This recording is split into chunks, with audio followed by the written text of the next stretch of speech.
So when I look at your faces, it really looks like the whole world is represented here. And I was going to talk briefly about this concept of humanity being one family under God. And one sense, we don't talk about God so much in public life, but of course in UPF we talk about God as an inspiration for our work. But we're not limited to people of faith. And we work with people of all faiths and no faith. But we work for the good of humanity, with this idea of humanity being one family. And the sense of being family means that you have some responsibility to other family members. So often we have a very small mind if often we're limited to the kind of news we watch or the TV we watch, which channel we tune into. And you'll find differences according to who watches what. But if you start watching several news channels, you start getting different flavors of news and you start seeing differences. And then you start to realize that actually there are different perspectives on these. I'm sure you're all smart people, you already know this. But in this way, it highlights that we are one human family. We don't know each other so well, in each other's perspectives so well. So we have a lot to learn. So through dialogue, we learn. We talk with each other and we learn from each other. And while in the process of learning, our mind becomes bigger. In Christianity, they have this sense of the sin of commission and the sin of omission. And it's probably the same in other faiths. I haven't researched it. The idea of a sin of commission is something you do.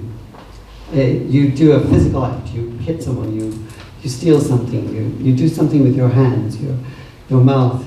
You do something wrong.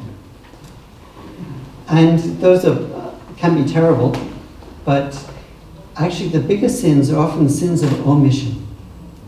The ones that we don't know that we're doing. So we don't know that, for example, maybe our nation is living by exploiting other nations, or not being fair to other nations, or historically has had some wrong practice towards other nations.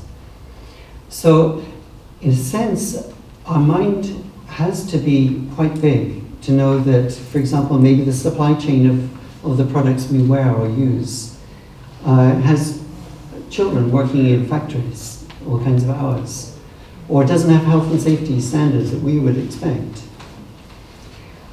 In a sense, we are responsible for those things as consumers, as investors. Therefore, we should be active in trying to solve those injustices. And how am I doing? 2 minutes, okay, great. So we need to take responsibility for those injustices and those wrongs. Of course, we can't do everything. So it's good to pick on, at least one thing and work wholeheartedly on it.